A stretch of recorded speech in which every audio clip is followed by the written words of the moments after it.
चुनावी चंदा बॉन्ड के बारे में जो तथ्य निकलकर सामने आए वो बहुत ही चिंताजनक है, क्योंकि अगर डेमोक्रेसी को इस देश में बचाना है तो लेवल प्लेइंग ग्राउंड होना चाहिए। दोस्तों, ये तो 18वीं लोकसभा के आम चुनाव की घोषणा तो हो चुकी है। देश का हर एक नागरिक इसमें भाग लेने के लिए उत्सुक है। भारत पूरी दुनिया में अपने लोकतंत्र मूल्यों और आदर्शों के लिए जाना जाता है। किसी भी लोकतंत्र के लिए निष्पक्ष चुनाव अनिवार्य होता है, एसेंशियल होता है। साथ ही ये भी अवश्य होता है कि सभी राजनीतिक दल के लिए लेवल प्लेइंग ग्राउंड यानी समान लेवल प्लेइंग फील्ड हो, सभी के पास समान रूप से संसाधन हो। ये नहीं कि जो सत्ता में है उनका रिसोर्सेस पर मोनोपोली हो, ये नहीं कि उनका मीडिया पर एक अधिकार हो, ये नहीं कि सत्ताधारी दल का संवैधानिक तथा न्यायिक संस्था जैसे आईटी, ईडी, इलेक्शन कमीशन, इन अपने दूसरे ऑटोनमस बॉडीज पर प्रत्यक्ष अथवा परोक्ष नियंत्रण हो। दुर्भाग्य से जो पिछले दिनों में सुप्रीम कोर्ट के हस्तक्षेप के बाद जो इलेक्टोरल बॉन्ड, चुनावी चंदा बॉन्ड के बारे में जो तथ्य निकलकर सामने आए वो बहुत ही चिंताजनक है, शर्मनाक भी है, क्योंकि इससे हमारे देश के छवि को ठेस पहुंची है। हमारे देश ने पिछले 70 सालों में निष्पक्ष चुनाव और स्वस्थ लोकतंत्र की छवि बनाई थी, उस पर प्रश्न चिन्ह आज उठ गया है।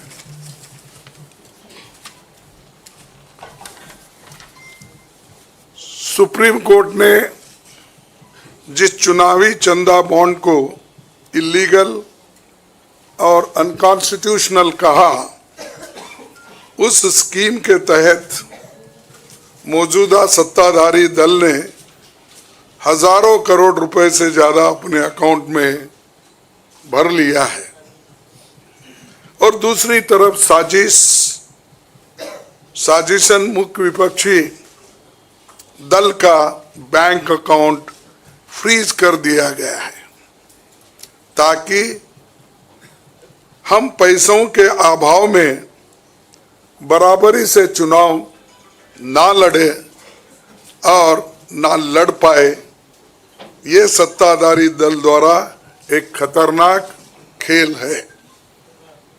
इसके दूरगामी प्रभाव होंगे, क्योंकि अगर डेमोक्रेसी को इस देश में बचाना है तो लेवल प्लेइंग ग्राउंड होना चाहिए। ऐसा भी नहीं होना चंद देशों में चुनाव हो रहे हैं, 99% वोट एक ही आदमी ले रहा है। ऐसा आपको तो मालूम हो गया रिसेंटली किन किन देशों में ऐसा हुआ है। तो ये सत्ताधारी दल द्वारा एक खतरनाक खेल खेला गया है। इसके दूरगामी प्रभाव होंगे, पर यह स्पष्ट है कि इस तरीके से किसी राजनीतिक दल को असहाय बनाकर चुनाव लड़ने में बाधा उत्पन्न कर और फ्री एंड फेयर इलेक्शन कभी नहीं कहा जा सकता। देश की जनता, एक आम नागरिक एक देख सकता है कि बीजेपी ने चुनावी चंदा बॉन्ड से 56% पैसे हासिल किए हैं, वहीं कांग्रेस को 11% ही मिले हैं। और ये वो पैसे जो बॉन्ड से बीजेपी ने लिए हैं, इसके अलावा जो कैश में इनके पास आता होगा तो कोई अकाउंट ही नहीं है। आप इनके खर्चे देखिए, हर तरफ इनका एडवर्टाइजमेंट लगा है और एडवर्टाइजमेंट में भी मोनोपोली बना ली है। प्रिंट मीडिया हो, टीवी हो और सोशल मीडिया हो, इनका बहुत डोमिनेशन है। लेकिन इतने पैसे एक पार्टी जमा कर सकती है, हिंदुस्तान के 70 साल के डेमोक्रेटिक व्यवस्था में ऐसा कोई नहीं किया। ये पहली बार ये सरकार अनेक ढंग से पैसे आज उठा रही है और इनके 5 स्टार ऑफिसेस से बड़े बड़े हर जगह आप देखिए, और 4-4, 5-5 फ्लाइट एक मीटिंग को जाते हैं और उनके पीछे और 2-4 जाते हैं। एक मीटिंग का इतना खर्च होता है तो शायद ही कोई पार्टी, अपोजिशन पार्टी उसका 10% भी नहीं कर सकती मुकाबला। मैं कहना नहीं चाहता कि बीजेपी ने किस तरीके से कंपनियों से पैसे लिए, क्योंकि सुप्रीम कोर्ट तथ्यों की जांच कर रही है। हमें उम्मीद है कि सच्चाई बहुत जल्द हम सब के सामने आएगी। और अंत में मैं देश के संवैधानिक संस्थाओं से अपील करता हूं कि अगर वो फ्री एंड फेयर इलेक्शन चाहते हैं तो हमारी पार्टी को बगैर किसी रोक टोक से बैंक अकाउंट्स का इस्तेमाल करने दे,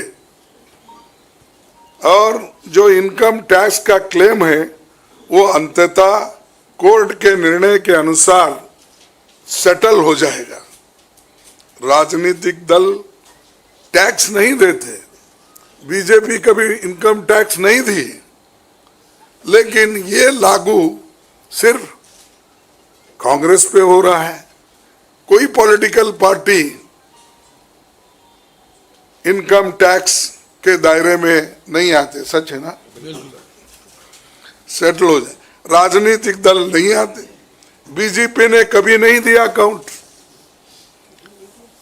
इसके बाद भी अगर हमसे ये मांगा जा रहा है तो हम न्यायालय के अंतिम निर्णय का इंतजार कर रहे हैं, क्योंकि हम चाहते हैं कम से कम न्यायालय तो इस बात को देखे, कानून को देखे, रूल ऑफ लॉ और गवर्नेंस जो संविधान के तहत होता है उसके तरफ तो ध्यान दे दो।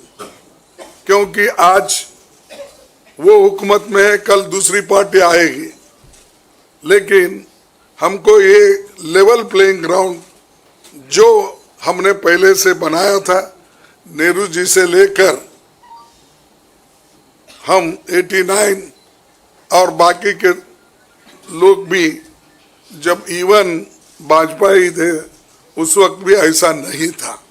लेकिन यहाँ ये 18वीं लोकसभा का चुनाव जो हो रहा है, इसमें हम सब देख रहे हैं, ये कुचल रहे हैं, सप्रेस कर रहे हैं और हमको चुनाव लड़ने के स्थिति में वो नहीं छोड़ना चाहते हैं और पैसे को तंग तबाह करके वो एक तरफा इलेक्शन कर लेना चाहते हैं। लेकिन लोग भी होशियार है, इसको जानते हैं और लेवल प्लेइंग फील्ड बने रहने के लिए ये उनके जो बाधक है और जो हमारे अकाउंट्स फ्रीज किए हैं वो तत्काल उसका रिलीज होना चाहिए और हमको चुनाव में डेमोक्रेसी और संविधान को बचाने के लिए लेवल प्लेइंग ग्राउंड होना चाहिए। धन्यवाद। देश विदेशातील प्रत्येक घडामोडींचे लाईव्ह अपडेट मिळवण्यासाठी आता साम टीव्हीच्या सर्व सोशल मीडिया प्लॅटफॉर्मला लाईक, फॉलो आणि सबस्क्राईब करा। तसंच सर्व नोटिफिकेशनसाठी बेल आयकॉन प्रेस करायला विसरू नका।